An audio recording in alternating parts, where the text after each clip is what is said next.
Dieter and Hutch, summer vacation coming to you from parts unknown. We're very clearly in our homes, but you don't know when we did this. And the takes, well, they'll still be fresh by the time you get them. Jake, we're going to do a things draft today. We got to give a shout out to the guys at the Solid Verbal College Football Podcast, friends of the show, friends of me. I like them.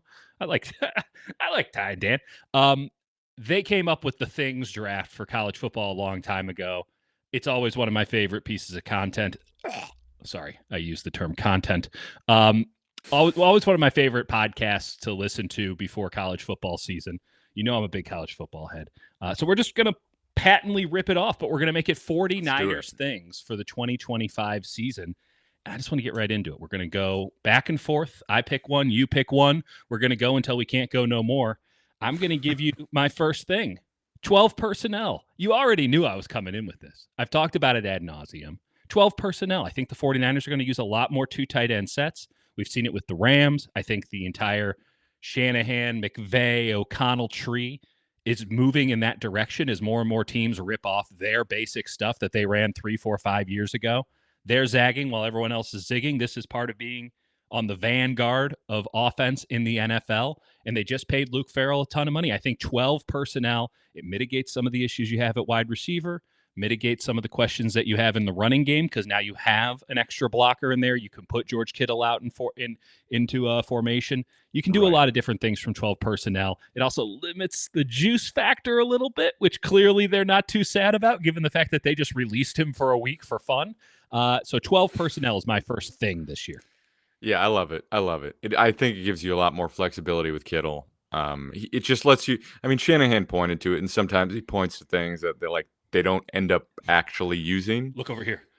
Right. Sometimes they do that, but I do think you go into this season, George Kittle's your number one target. He's the only thing. I mean, Juwan Jennings is still there, but he's not a complete wide receiver. George Kittle's is your linchpin. And even McCaffrey, like you can hope McCaffrey is going to be healthy and good, but you never truly know. It could all just snap and go sideways. Along the same lines there, you can't run the same stuff that you run with Kittle, though you try when you don't have Kittle in the game. And you certainly can't do it with McCaffrey, even though, we like Isaac Garenda. Well, he's not Christian McCaffrey. Yeah. You can't do it with Jordan James. You can't do it with any of these guys. So sort of running the offense through these dudes who are one-of-one athletes, pretty challenging when you don't have those athletes, and you can't expect either of those guys to play a full 17. Completely. I think attempting to pencil that in is an idiotic endeavor. But what's not an idiotic endeavor is talking about special teams, because I think they are going to be a top 10 special teams unit. Should have been mine. Season. Had it on the list. Special teams talk all season long, baby. Last season, they were dead last in punt net average, 6th worst in field goal percentage, and negative 5.6% in DVOA, which is 31st in the league. By the way, DVOA, figure out a better way to convey what that means, because the percentages, come on. You're smart people, get a little bit of a way that it's a little bit sexier. I know we're talking about special teams, but give me something that has more context, because when you put DVOA in a story, people are like, what does that mean? And you're like, I can't actually really explain it. Well, baseball, they do OPS and WRC+, but they do that where it's 100 is average, which is, and now sometimes it's 108 is average for this position, but at least it's you can just say 9% better than average. Or give me whole numbers. Give me whole numbers at least. I just think Brant Boyer is special teams DVOA takes. I spent a weekend this past weekend. I don't know when this is coming out, but with some of my folks back in New Jersey. I went back to New Jersey for the first time in years. I know. And people were like, "Oh, you got Brant Boyer, man!" They were upset that they lost Brant Boyer and Saleh. So that's and someone's like, "Dude, I know Brant Boyer's son, he's he was a really good special teams coordinator." I was like, I know, he kept that job through 7 different regimes. To be fair, the Jets, if they can have one nice thing, they should have a good special teams coordinator. They really because should. They really need one. They really need something. And there's going to be a lot of lost hope in Aaron Glenn and Justin Fields this year, and it's going to be very sad. What I will say is I think Brant Boyer is extraordinarily competent at the job, and again, we're not in meetings, we're not seeing all this, but just from what we've seen on the field, it's different. It looks Yes. different. It looks more competent. He's got more of an aura about him. It's He knows what he's organized. doing. He is organized. They're And he's running passionate about it. drills in special teams. Usually they just stand in formation and be like, okay, we'll do that during the game. Yeah. And it's this hodgepodge. He's like, no, we're going to run this like a Kyle Shanahan offensive drill. Like, I think they did more install in OTAs than any other group. No, I'm completely with you. I think they spent a significant amount of time on it. They drafted Bergen, obviously, so they've got some options at punt returner. I think Cowing was a little bit better than he was given credit for. Not like elite, but like he had a little bit of something there. I think if you put Garendo back at kick returner, right, that's a really dynamic option. I think they upgraded probably at long snapper. They definitely upgraded at punter. Yep. We'll see how Moody does, but I would bet Moody's going to look a lot better than he did the second half. Does that mean he's going to look elite? I don't know. But I would suspect that the second half of last season, that's probably the worst we've seen of Moody. And maybe that comes back because kickers are fickle beans. But if it comes back, he's out. Yeah. They 100%. And they should cut him. But yeah. I think that's the worst we've seen of Moody, and maybe I'm wrong. But I would bet on their special teams this year. I'm with you. I think special teams is going to be the talk of the town. I had it on my list as well. Let me throw another one at you here. And we've talked about this lightly before. This is more of a training camp thing, but man, Mac Jones looks really good. Could he get another job somewhere else? Could they trade Mac Jones before the season starts? It's going to suck. I'm glad I'm missing a good deal of training camp in the earnest amount of my work because it's just going to suck so hard. Honestly, the thing that I hope for most is that Mac Jones starts training camp off with like a 6 interception day, so we just nip it in the bud. That everyone gets anchored to that, and then it doesn't matter how good he looks for the rest of it. Everyone's just Mac Jones. I don't know why they gave Brock $50 million when Mac Jones is on the team. It's just going to happen because people are banal and don't have they can't talk special teams like us, Jake. They can't do it, so they have to talk about Mac Jones. And the literacy rate with NFL quarterback play and the way of contracts. And I was talking to all these guys that are like, Brock Purdy's overpaid, and they're on the East Coast, so they're not actually watching the games. And they know what the Jets paid Justin Fields, right? Right. And again, we talked about this with Ethan Strauss a little bit, it's hard to explain succinctly NFL contracts because unlike the NBA, they're not fully guaranteed. They've got all these different triggers. There's all these option bonuses. So like, even if you have an idea of what the contract probably is, you don't actually truly know because teams restructure and extend and it's a mess.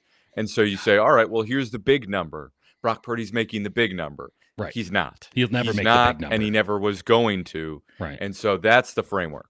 Read the bottom of the Purdy contract or the Brandon Aiyuk contract on OTC, over the cap, for those who aren't in the know. And just try to explain that situation succinctly to any person on the planet, including people who are agents for these teams. It's like on April 1st, this is going to vest 40%, and then there will be an escrow 1 + 1 + 1. Right. Like it is these contracts. And again, because the teams have control over when they can cut somebody, right? There is no cut contract, save for maybe Deshaun Watson, who has the only fully guaranteed contract of a massive term in NFL history, which, by the way, looks great. You're doing an awesome job, Browns. Keep it up. It's just impossible to give a finite number. We have no idea, and we will never really know how much money Brock Purdy has made on the deal that he just signed. We'll never know. Until his career's over. And then even we might not know. Because you're right. You're right. Because regardless, we don't know which bonuses vested and hit. Well, it's also they're gonna restructure and extend him at some point, and then the previous deal, you're like, how much is from the previous deal? So like, it all becomes one amalgamated thing. But your point is extremely salient. Like he'll probably he'll either make all of it because he structured it so well, and they live in the gray area for 5 straight years, or he'll make like $150 million less than the top line number, the headline number. And we did this last year with Aiyuk, where he wants the big number so it looks good in the headline, and everyone has to, you're a $30 million receiver. But just on the baseline, the option bonuses in the option years, like I'm still not fully comfortable talking about it. And that's what we do here. No, because they take like an amount of the contract, but it doesn't get broken down evenly like a prorated bonus does. Honestly, it's a bunch of bullshit. And it's pretty aggravating. Okay, moving on to my next thing. My next thing, which is actually going to get some people riled up. Let's do it. For the first time under the Shanahan regime, the 49ers will finally crack the 50 sack total. Wow, that is a thing. That is a thing. It's more of a take than a thing. But let me give you. So last year, takes are things. It's like a square rectangle. Last year they had 37 sacks, 23rd. Year before that, 48, 7th. Then 44, 9th. 48, 5th. In 2020, 30, 22nd. And in 19, also 48, which was 6 overall. So like 48, 48, 48, 44. They've been right there, baby. Right there. I do think with the assets that they have at defensive end, I think they finally crack 50. 21 teams, according to my count, have done it since 2019. Okay. Rams have done it at least twice. Mm-hmm. I think the Niners are due for a resurgence of the D-line where they have Bosa, they have Mykel Williams, they have Bryce Huff. Yetur Gross-Matos, I think, is going to be a sneaky, valuable piece this year for them. Love that. Was about to say that. Love that. And Sam O's like their 5th defensive end, and he is like miles better than Robert Beal. So, yeah. You think about where they were this time last year. Does anyone even remember Drake Jackson? Is he still technically on the team? No, he's not. Good to know. No. You can't be totally sure, though, can you? No, you can't. He was doing the legendary revenge tour type thing, and then they immediately waived him. Wait until you see him in the field. Good kid, but he just couldn't play. But he couldn't play, and then his body wouldn't let him. Double whammy if there ever was one. You're right. Yeah, Sam O going from number 2 defensive end, and there was no real competition because Yetur Gross-Matos was injured and Leonard Floyd was a shell of himself. Samo going from that to now, will Samo make the team? Which I think he will, but is a question to be asked. Yeah. Speaks to something. Absolutely. I think it does. And then you look at defensive tackle, and it's a lot of question marks about the rookies. Buddy. But I think they're going to get production from one of those defensive tackles, and it truly might just be one, and it really might just be CJ West.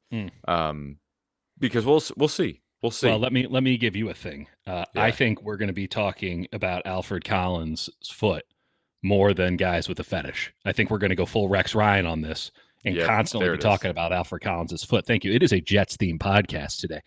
Don't go to Jersey and bring this Jets stank back with you. Listen, I don't have any inside information here. I just go off. It was a calf injury, but he was in a walking boot. Yeah. I had to make a joke somehow. It landed flat. I think this draft pick's going to land flat as well. It was said to be a foot injury when he was at his pro day. So there is a oh boy. Yeah.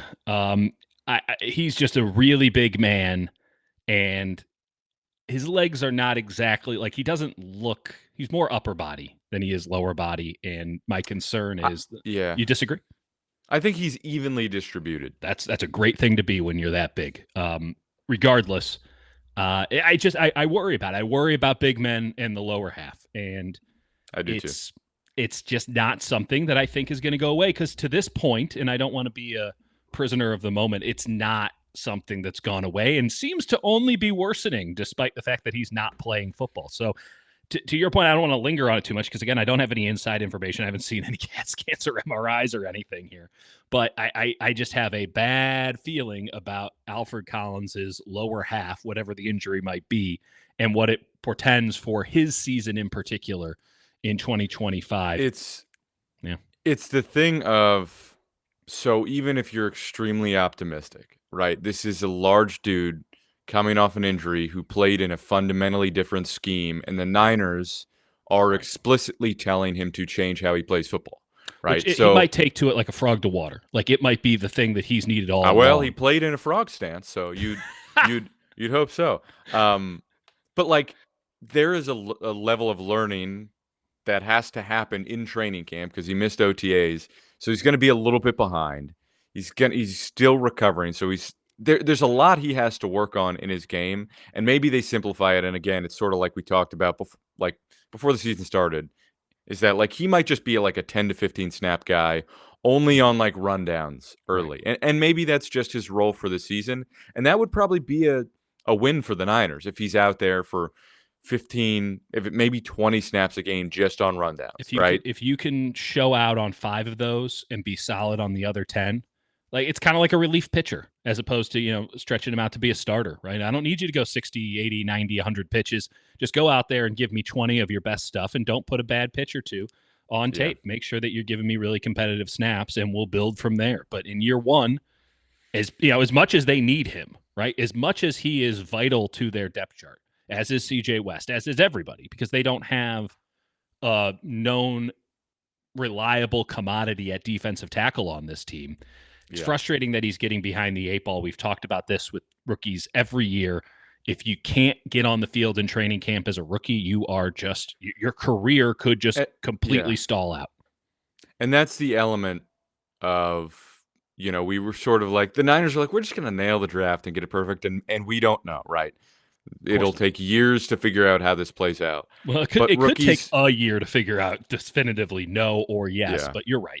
Rookies get hurt.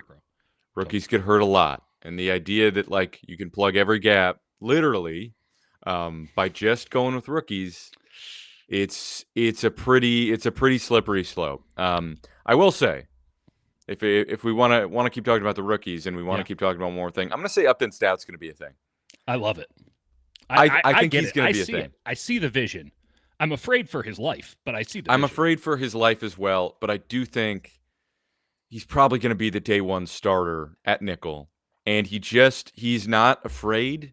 Like, he's willing to throw his body around out there. And you watch the tape and he's just feisty. Yeah. Like, he's just like in guys' shit, just like being a pest. And that's what a nickel corner does. Right.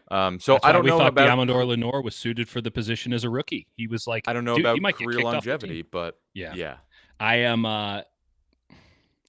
we're going to have to see it when they start running at him. Right. And the Niners can only do so much. I mean, I think these joint practices with the Raiders and the Broncos, I know that they don't take to ground all these things, but like, he's going to get time on the field in preseason, and teams just run the basic outside zone stuff. They're going to be running, I think, right at him a lot of times. And it's going to be really interesting to see how he stands up in that, because as much as they want the K'Wan Williams copy, he's not built like K'Wan. K'Wan Williams was short, but he was also like shockingly wide.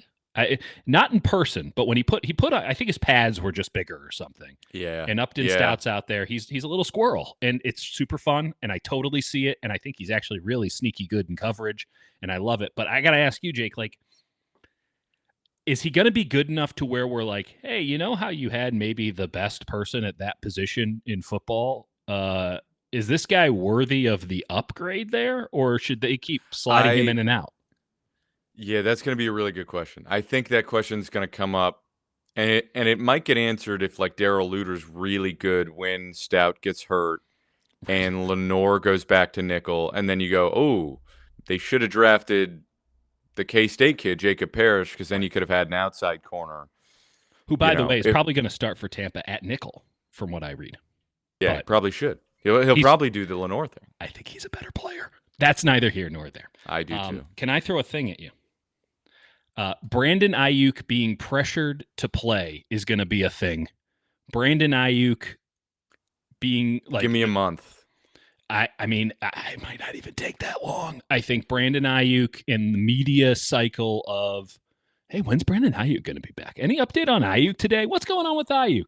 And the 49ers and their general crypticness about when guys come back and all that. It's going to come back and bite him in the ass. And I'll stack something on top of it. I think there's going to be a lot of talk about trading for a wide receiver this year. So, when's Aiyuk coming back? When's Aiyuk coming back? Well, should you trade for a wide receiver in the meantime? I think that this is going to be a thing in 2025. It's going to be really interesting because their bye week isn't until week 14, which is like probably got to have him back before then. Also a thing mentioning that the bye week won't be until week 14. That is going 100%. To be constantly 100%. I will be in India during their bye week. It works out perfectly. I get to go to a wedding. Look at that. What a you world. Get the whole week. It's not a bye week for Jake. Whole world. No, I'm going to be on. I'm going to be reporting live from India. That's going to be insane. Yeah, Roger Goodell's sending you to see if there's a viability for playing games there next. I know. Well, some people take vacations and then they keep posting Niner stuff, and I find that fundamentally insane, not to name names. Moving on to other things. I, I'm gonna keep it a corner. You're on Okay. vacation. Take a vacation. Yeah. Clock out. Yeah. What are we currently doing, Jake? We're on vacation. We're on vacation currently. You just have no idea when we recorded this. That's right. I will keep it at corner, and I think, and this is maybe it's spicy, but I think like Renardo Green gets some almost all pro talk. Oh, okay, like surefire Pro Bowler. Not surefire because the Pro Bowl is a popularity contest, but in terms of like actual like stat nerds and people that like know ball being like Renardo Green is he the best corner on the 49ers? Is he is he the best corner in the the entire NFC West? I love that. I love that sound. I think that you're right about that. He's clean. He's not flashy. He might not have very many interceptions if he has any at all. That's why the Pro Bowl. That's why I don't think the Pro Bowl is going to happen for him. That's a good. This is why we have you around, Jake. That's a good. That's a good snap. That's clapping back, and you're 100% right. The Pro Bowl is a popularity contest, and this man desires no popularity, nor will anyone test him enough to get the numbers necessary. I think they're going to go at Lenore all year. And I'm interested to see how that works out on the outside. Like, I'm not terribly sold. It feels like a 2 in the hand versus 1 in the bush situation, or reverse that. Like, it really does feel like they're kind of pushing their luck a bit. You have something great, and now you're pushing him entirely outside. Like, it's been a minute. I don't recall him being elite on the outside last year when he played outside. But no, he's like pretty good. But yeah. Let me give you one more here. I don't know why anyone thought we were going to win in this season. It's all about 2026, Jake. 100%. That's a lock. It is. It's not a lock because they might actually win. And I think that there's a lot of reasons to be optimistic about their ability to win. They still have extremely high-level talent at the highest ends. But the bottom has completely fallen out, and it was bad last year, as we saw. They only won 6 games. And the middle class of it all is, I don't know where it exists. It will show up because you have to find a median at some point, but you have a very low, you have a very high, and I'm really just not sure about the middle anymore. I think they're in a position to where if it falls out, it will fall out worse than it did last year. And if it succeeds because of the schedule and because of that high-end talent, it could really be almost like a fool's gold 12 or 13 win season. So are you going full Big Short on them? Tranches? I will definitely hold I do think they'll be fine. I think that it will probably be closer to 10 than it will be to 12.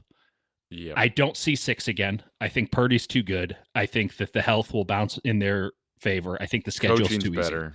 I think that they're a 500 team flat out, and the schedule might help them get 2 or 3 games over that. I think the schedule will help them. I'm just not sure it will take them from 10 to 13.